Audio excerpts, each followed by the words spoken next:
I need to do a couple of pressure canning projects today, so that means it is finally the opportunity to do the side-by-side comparison between these Aussie Mason jars and the American ball mason jars.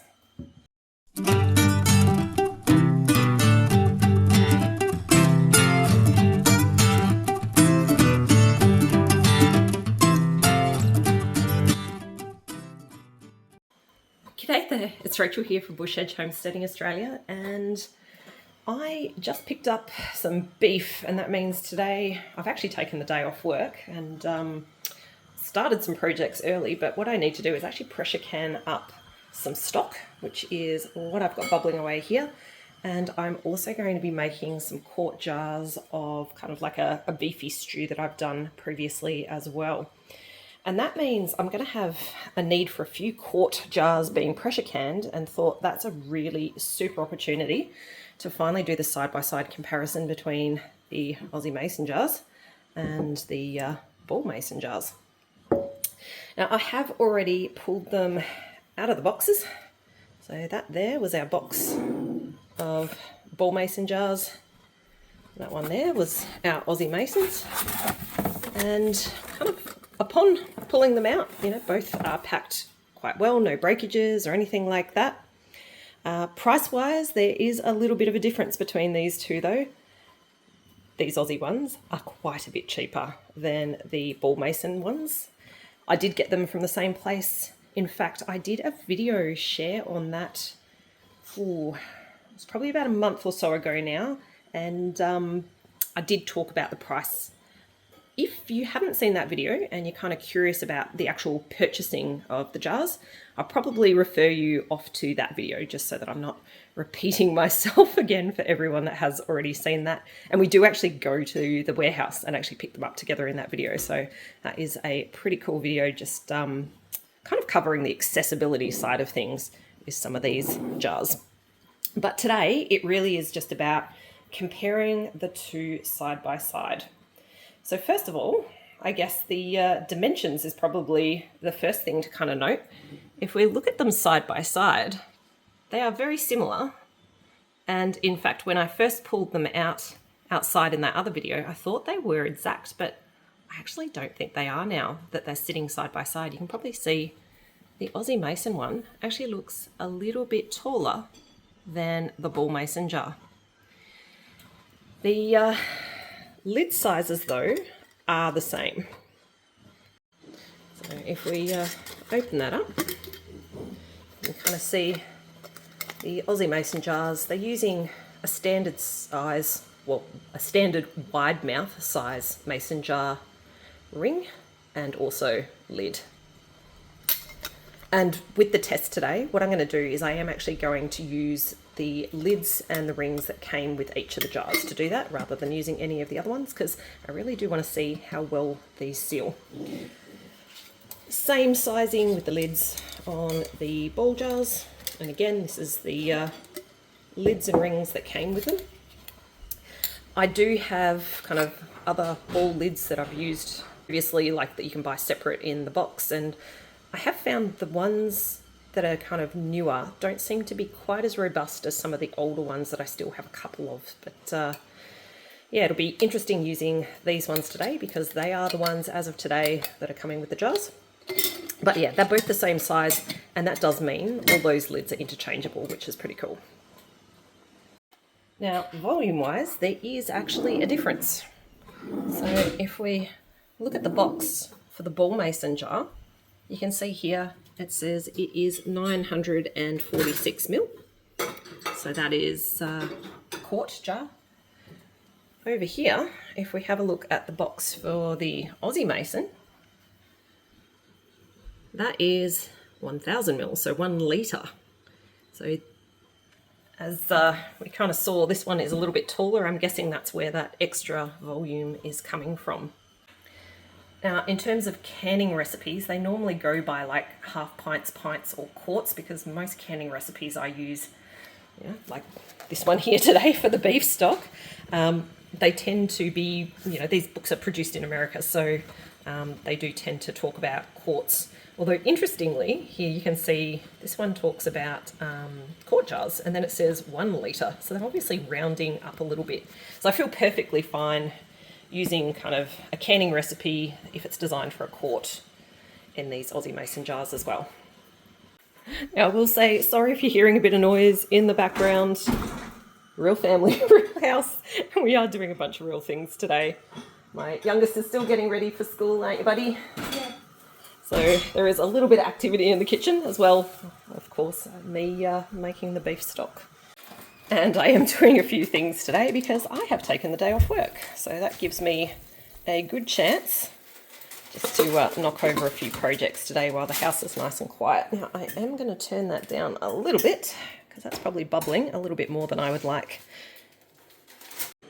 Well, now that we've looked at the two side by side, I reckon it's time to wash up a bunch of these because I am going to need, I think, about a dozen today for both the stock and also for that stew, which is actually the ball. It's kind of like out of the new canning ball book. It's called the pot roast recipe. So between the two, I'm going to wash up about a dozen.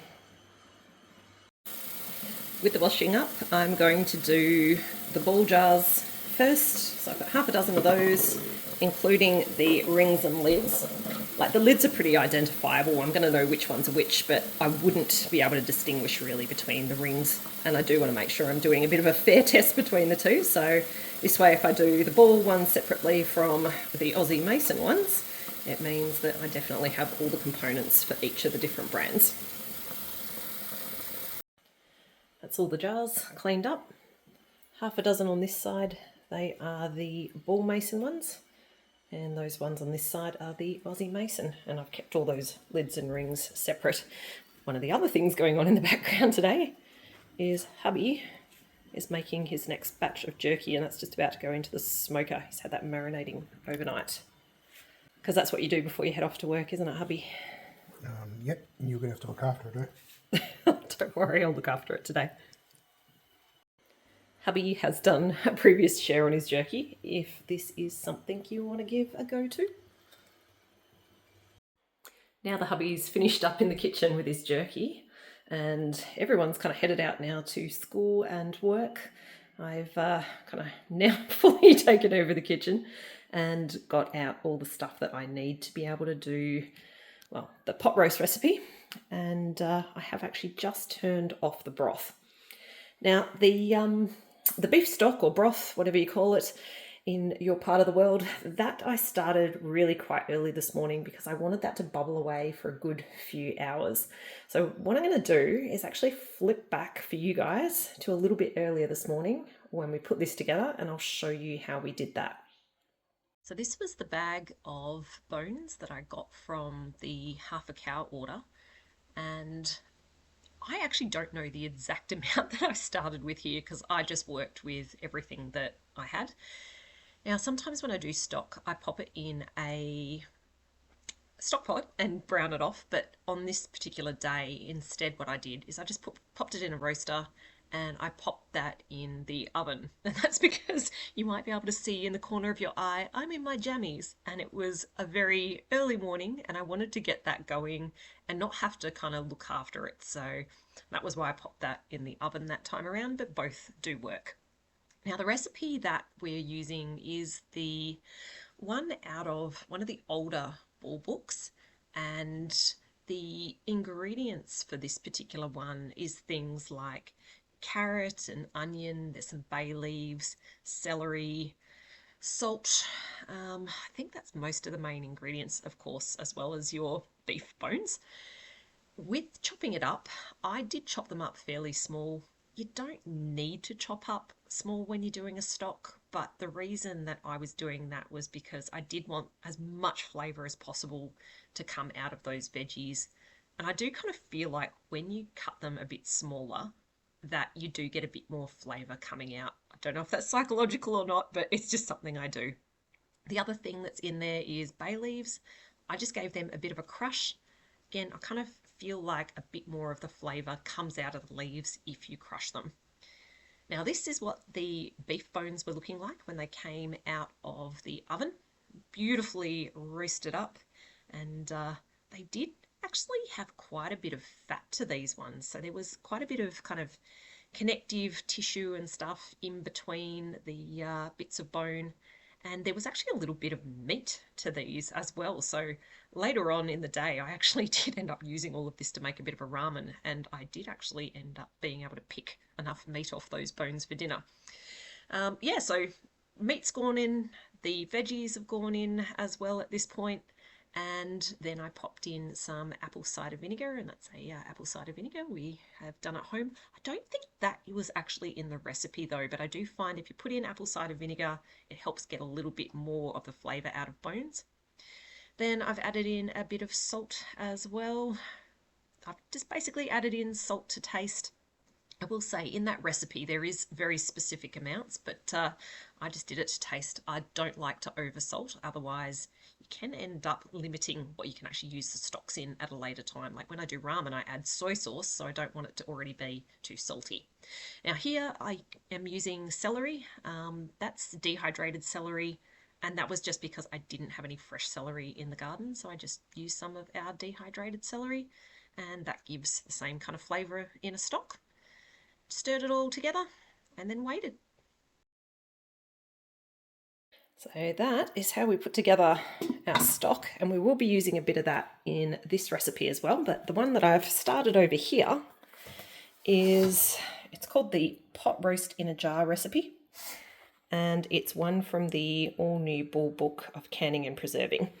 Now, I am not going to go into a whole bunch of detail on putting this one together. I'll show you a few little clips as I do, because I want this video to be more about the actual using of the jars rather than putting this together. And I do already have a full step-by-step on this one on the channel. So if you do want to check it out in a little bit more detail and do a bit of a follow along, that other video will help you out again, so I don't get too repetitious today.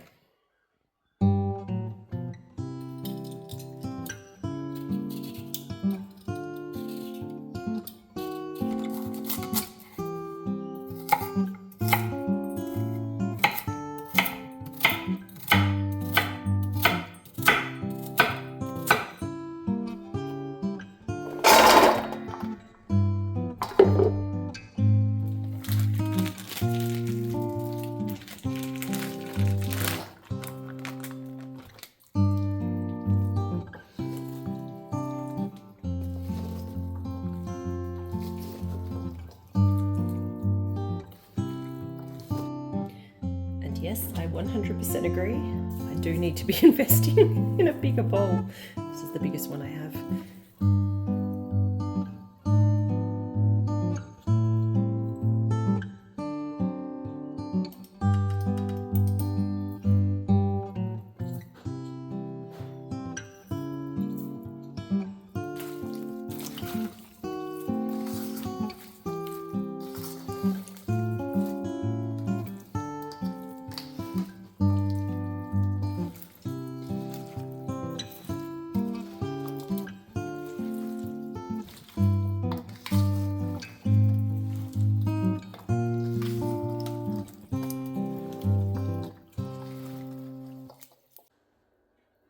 When it comes to filling these, it's going to be exactly the same, because they're both a wide mouth jar. One of these jar funnels is going to fit perfectly on the Aussie Mason in the same way as it always does with our ball jar. So yeah, now it's just a matter of getting the mix in, and then we'll fit the lids and have a closer look at the lids as well when we do that.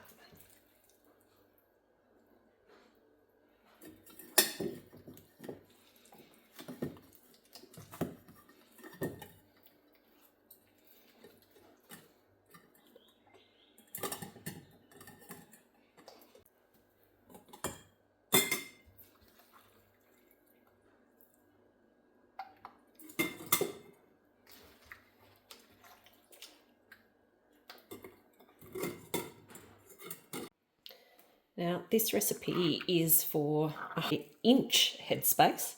I don't have my headspace tool on me right now, but that's okay, because if I kind of go to that bottom kind of ring there with the level, that will be fine. And I'm just going to do that by kind of topping it up with some of the leftover red wine and herbs I do want to distribute that across all of these. And then if I need to top it up a little bit further, I'm going to use some of that beef broth that I've been making this morning. But you know what? We may not need it. Ooh, yeah, because that's pretty much the level that we're looking for. I do still need to debubble. After I do that, I'll know for sure if I do need to top it up just a little bit more.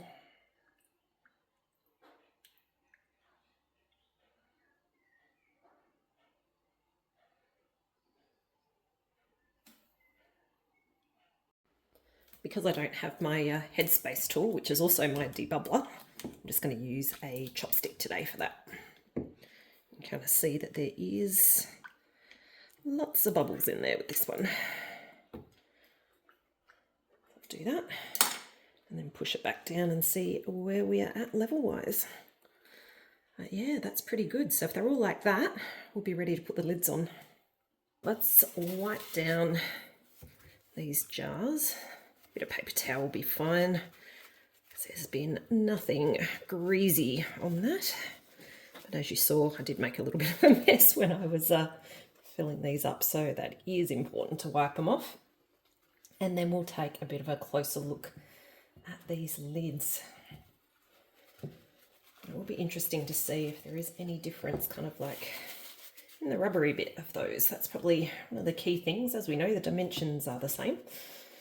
Okay, so let's have a bit of a look. So here are our two lids.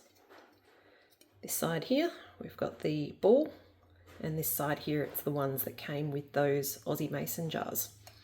And if we flip them over, they do actually look pretty similar. There's obviously a little bit of a colour difference with the rubbery bit, but I kind of feel those. Doesn't actually feel like they're too dissimilar with the actual kind of rubbery bit for the seal. So hopefully they do seal equally as well, and hopefully they then hold. All right, let's get those on. Same method with both. It's just popping the lids on as we always do. And again, I've made sure I've got the right rings for the right brand, and I'm just going to pop those on finger tight. Oh, a bit of onion there, we don't want that. Actually, I'm going to wash that because I do want to make sure it's completely clean. That's better. Now I know there's definitely nothing that's getting in between that lid and that ring. Now, if all this pressure canning stuff is new to you, we do have a whole bunch of other videos on the channel, including a canning basics series. And there's a really good kind of intro video on different types of canning and kind of all the principles. And there is a detailed kind of step-by-step on how we do the pressure canning as well. Okay, so those are now ready to go into the pressure canner. Let's pop them in. The canner is cold today, so I can just pop these straight in with my hands. And the reason the canner is not preheated is because we've got cold jars. So you want to match cold jars to a cold canner, and that way you're not going to get thermal shock and breakage of your jars. Actually, what I'm going to do is I'm going to stagger them just in case there is one spot that's hotter than the other or not. Just trying to keep this comparison as even as possible. Don't think that's going to be an issue, but let's just take any chance of any weird things like that going on that might affect the jars. Okay, last couple going in. I'm not sure if you can see, but once you get them in the canner, you can actually tell that there is a difference in the height, a bit more notably. So yeah, definitely the Aussie Mason ones sit higher than the ball mason. And the ball and other brands like Kerr as well that we've got from the US, they all seem to be the same dimensions. So it is the Aussie one that is a little bit bigger. But hey, we like a good feed, so more is good, right? All right, I'm going to start this pressure canner up now, and yeah, we'll just let it go through the normal cycle, and then we'll open it up together and see what seals. Added challenge for a bit of fun. I've had to bring it out to the biogas to get it preheating because the oven is not, well, the stovetop is not going to play ball with me today because I am starting with a cold pressure canner. It just keeps toggling on and off. Some hot plates do not like pressure canners. Yeah, mine's one of those. So thankfully, we've got this to be able to give it a little bit of a burst of heat. And then when I transfer it back inside, yeah, then it will keep going. But yeah, it's really just about heating it up. I'm not going to get it to pressure or anything like that because obviously you don't want to muck around with pressure once the cycle's going. This is just about getting a little bit of heat to it first up. So yeah, just thought I would mention that I am having to do that, which does kind of buggerize around with it a little bit more than you would normally want to do. But that's just the reality of our pressure canning and the setup we've got here. Now that whole cycle outside and then coming back inside is going to take quite a long time because I need to do a bit of preheating out there. I'll bring it back in here. I'll get it up to pressure and only then can I actually start the time. And it's an 1.5 hour recipe. So that one does go for quite a while. What I'm going to be doing in the background is just kind of leaving my stock here to sit. I've now taken it off the heat, but I am still leaving like the bones and the onion and all the stuff that we put in there earlier in there just to infuse that flavour as much as possible into that broth. And then, yeah, when the pressure can is free again, that's when I will be pressure canning this batch up. Now, in terms of the comparison, there is a reason I'm doing the two different ones today. Well, one is we need to get some of both of those products back on our shelf, but the other one is they've got really different processing times. So as I said, the one outside at the moment, that pot roast is an 1.5 hour recipe for the pressure canning, whereas the stock is only about 20 minutes. So I thought that's also kind of a cool comparison on how they go with a longer processing time recipe and one that's a little bit shorter as well. I'm going to clean up my mess in the kitchen. My coffee went cold quite a while ago, so I'll probably make a fresh one as well. And yeah, I'll just manage that pressure canner. And then we will open that up together when it's done.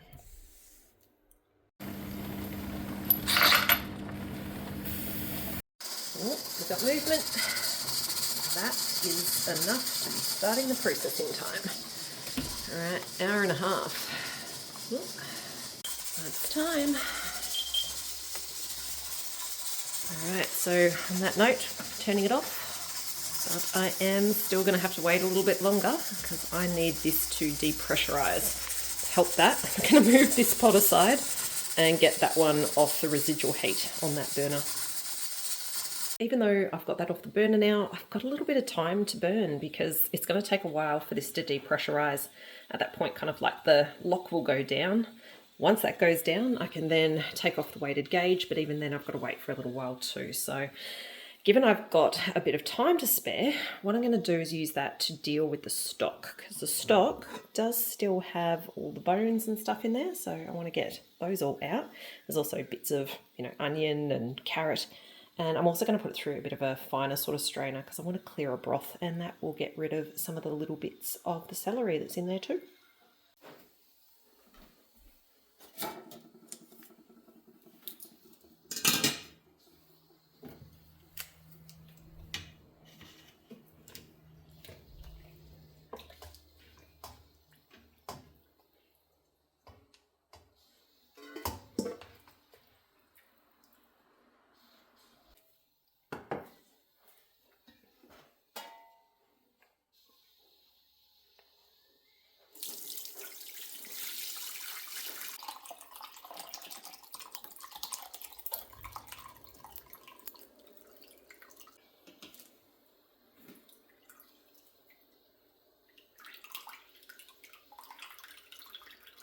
Now, before that broth can go into jars, I do want to get it back up to the boil again on the stove, but again, I'm in no rush at the moment because we still haven't actually had the pressure come down on the pressure canner.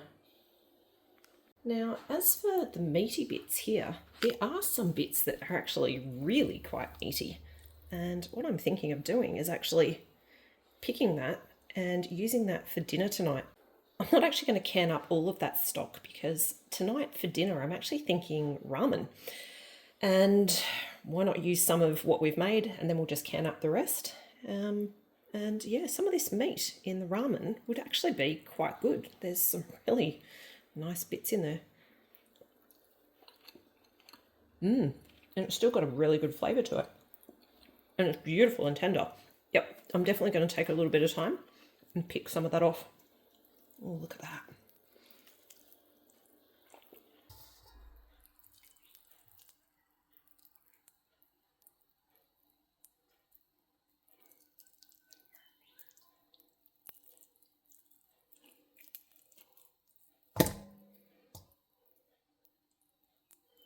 That is all the meat that I've just managed to pick off of those bones, and you would have seen at the start of the stock making that size of the bag of bones I started with. It wasn't a huge bag, but yeah, that's all the meat that we got. That was kind of in between kind of the bones. There was a lot kind of attached to, you know, where the joints are and things like that. So all the bits that are quite difficult to get to when you butcher, but yeah, we're not going to let any of that go to waste. So that is going to go in the fridge for now until later when I'm putting dinner together.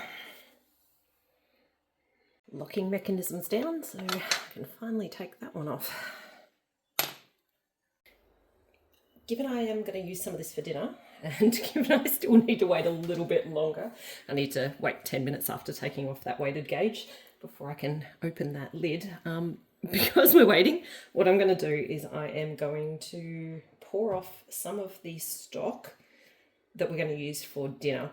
Now, I don't know if you can see, I might bring you in a little bit closer, but there was a lot of like fat and gelatin in that bone and meat kind of that we use to make the stock, and that means that there is a bit of a layer of fat on top of this. Now, that's not ideal for when you want to put stock in jars. So normally what I would do is actually kind of pop this in the fridge, let it cool, let that fat solidify on top, take it off, and that's great for cooking and stuff. But it then means I've got a nice stock underneath that can go into the jars. It's not all fatty. But the fat is good flavour. And tonight, because we are having the ramen, what I'm going to do is actually pour the top part of this stock off, which will have all that fat floating on the surface. And that will go into this pot, and that means none of it will be wasted at all, and we will have a very rich and delicious ramen tonight.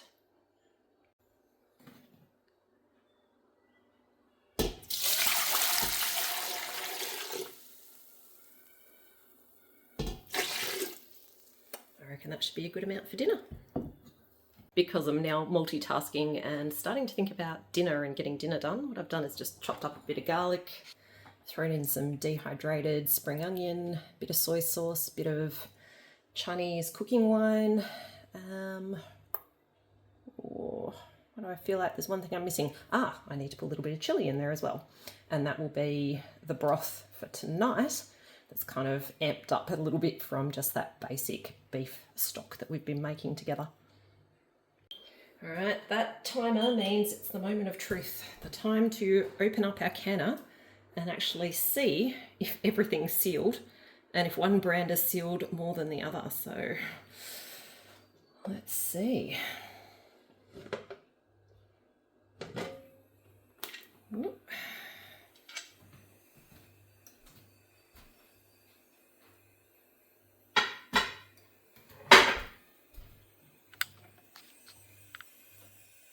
And we need to lift those out to have a bit of a closer look.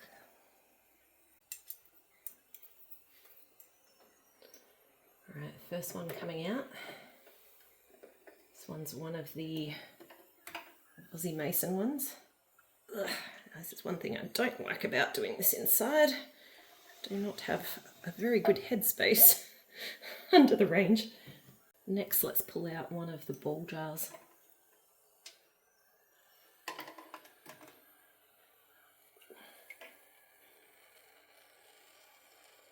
That's still bubbling away.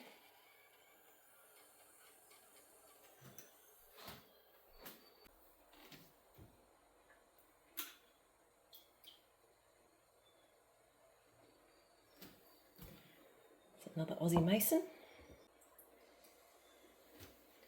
And another ball. And another Aussie Mason. And lastly, another ball.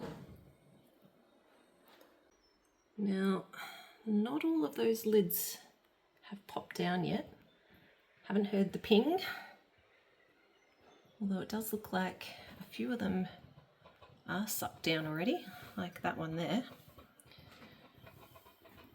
On a positive note, it doesn't look like we had siphoning really on any of the jars, so that is always a good thing. And to be honest, I was actually a little bit worried about that with this batch. The reason being that, you know, I was mucking around, as you saw, a little bit with the canner, and, you know, having to move it from one heat source to another is not ideal. Like, you really don't want to be having like temperature changes, like going up and down and stuff like that. That is where you do often get siphoning. So I'm actually really thankful that that's not happened with this batch. All right, well, with these ones, what I'm going to do now is just kind of set them aside, not muck around with them at all. I don't want to be testing the seals or anything like that, because we need the next 24 hours for these to cool down, firm up, and then I'll give you a bit of an update on what's sealed and what hasn't. But so far, it looks like they have all performed really similarly. Now I'm getting pings. The other thing I'm just doing is I've changed the water in here because there was a little bit of siphoning that must have happened, because there was definitely some discoloration to the water. So I've put some fresh water in there, just heating that back up. I'm also heating my stock back up. And over here, I am heating my jars with some hot water, because the previous recipe that we did was a cold pack. This one is a hot pack, which means hot jars, you get hot stock, and it goes into a hot canner again, so that we don't get glass breaking.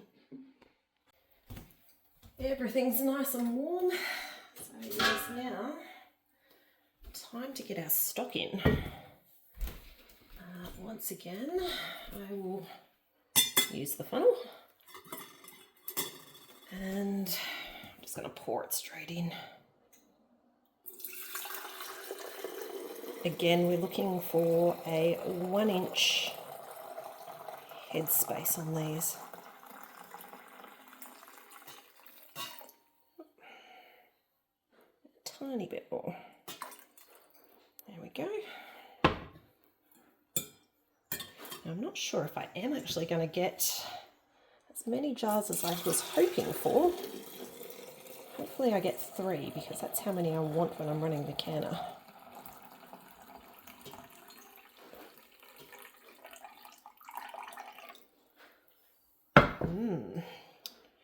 Which one do I go? Another one of. Let's go the Aussie Mason, because it is, of course, a new one to us. So let's give that a bit more of a test.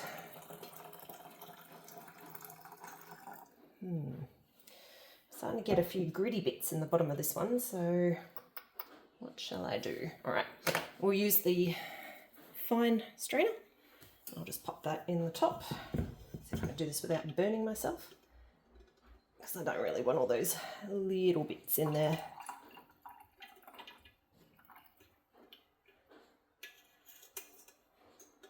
Okay, that was all those little bits that we just got.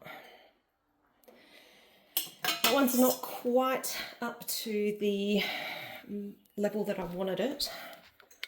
Move you around a bit so you can see what I mean. So I am just going to top that up with a little bit of hot water. It's not much, so it's not like it's going to dilute it much. And then we want the lids.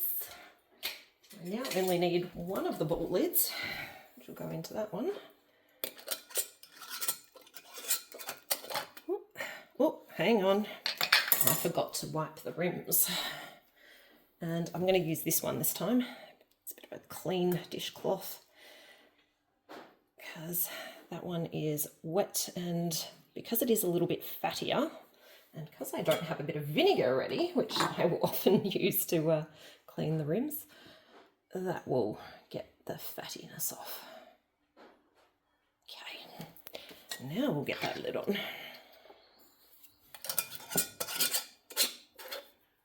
One.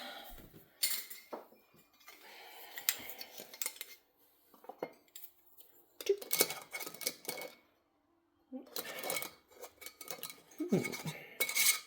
That's better. And 3.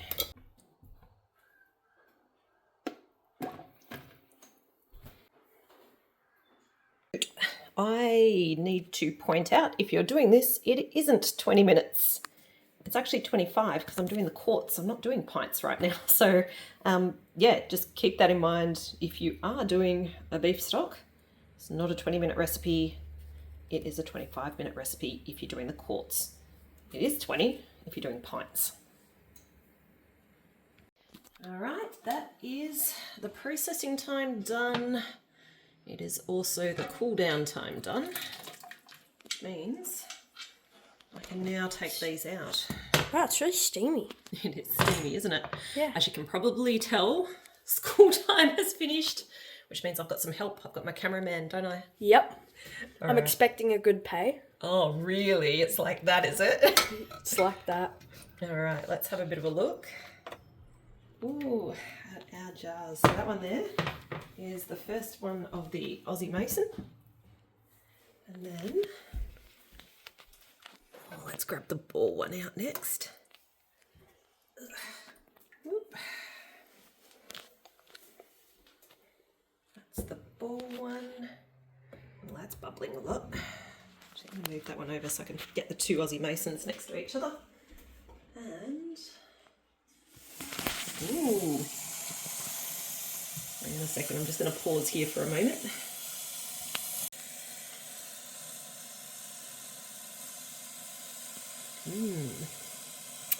One is not like the others. That does happen sometimes, but I do find that as long as the lid sucks down afterwards, it's fine. So there are our 3 completed jars of stock.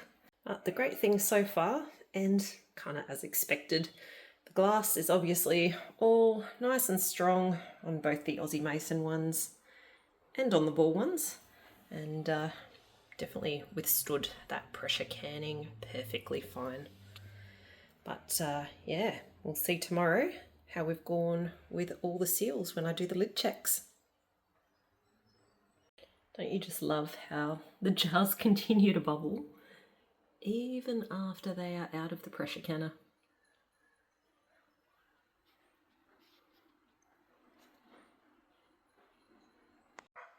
It's the next day and I'm back from work, so it's time to do a bit of a check on all of these lids. And I must admit, I did do a bit of a sneak peek very early this morning before I left, because I did want to see if there was anything that hadn't kind of sucked down and actually sealed so that I could put that straight into the fridge if that was the case. I haven't been touching them or playing around with them yet, but I did want to do that check. But this is now the moment of truth, so we're going to take off the rings and then see if these have all sealed. So we'll do the chicken stock first. We did only do the one in the ball jars with the chicken stock. Not chicken stock. What am I saying? Beef stock. I can't even remember what I did just yesterday. Obviously too big a day at work. Anyway, let's check this one out. Okay, well there you go. Bit of a test. Can hold that up. It's depressed down and that is definitely sealed. Now there is a bit of grease on there. I'm not sure if you can see, so I will be giving these jars a bit of a wipe down before I do right on top of them what they are. But that is sealed, which is wonderful. All right, well here is our very, very first one of the Aussie Mason jars. again, that seems to be pressed down. And if I lift that up, that is also well sealed. Wonderful. This is what we want when we are pressure canning. Next one. So again, this one is another Aussie Mason. And again, let's try and pick that up by the lid. And that is well and truly sealed as well. Awesome. So we have success with our first 3. The Aussie Mason ones all sealed beautifully, as did our ball. Let's have a bit of a look now at our beef pot roast. So the 3 on this side are the ball, the 3 on this side are the Aussie Mason. Again, like if I just kind of press those down, you can see that they are all kind of depressed. Again, got a bit of fat on those. And again, yep, that one is sealed. Next ball. Again, beautifully sealed. And the last one of those 3 ball. Again, sealed. Awesome. So 100% seals with those ones, which then takes us to our Aussie Mason jars.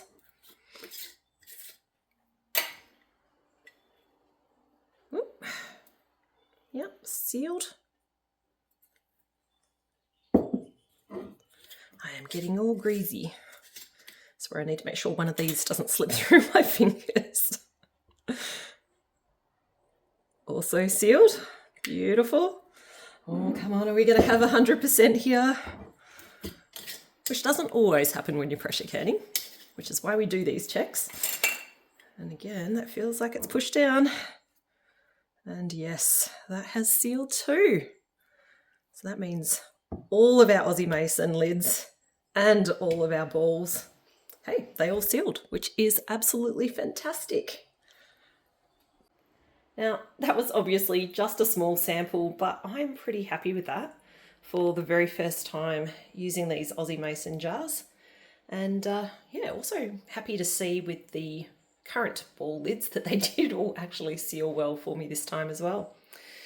Obviously, the proof in the pudding is whether all of these lids continue to hold or whether we get any release over time. So I will actually try and keep a couple of these in the cupboard and not use them up too quick, just so that I can see how they do go over time, and I will let you know. The other thing that I'm also going to be looking for is when I do open them up, whether there is any kind of discoloration or anything on the underside of the jars, because I have had some people say with some lids that they have had that type of issue. Not to say that that's going to happen with any of these, but it's something I will check for as well, particularly with these because they are a new one to me. But I have had a lot of people kind of comment after our last video share when we bought the Aussie Mason ones that they do use them and have been using them for quite a while with good success. So I was really pleased to actually hear that, because I don't want to go to all this effort of preserving food and have lids that fail and kind of waste all that food I've worked so hard to preserve, and sometimes, you know, things as well that we've grown that's gone into this. So yeah, it was kind of cool that you shared that, for those of you that did share those comments with me. So that is pretty much it for our Aussie Mason comparison with the ball mason jars for our first preserving attempt with these Aussie Mason. But yeah, really super stoked on how well they went. And it was very interesting just to see those differences, that there are like the difference in that kind of volume and the little bit of extra height as well. And also finding out in those recipes that a US quart is the same recipe as we can use for a 1 litre jar as well. So yeah, that was pretty cool too. Anyway, if you have been looking at different options for jars and kind of wondering how the different ones go, hopefully you found this interesting. And as always, thanks a bunch for joining, and catch you later. Time to clean them up, mark them up, and get them in the cupboard.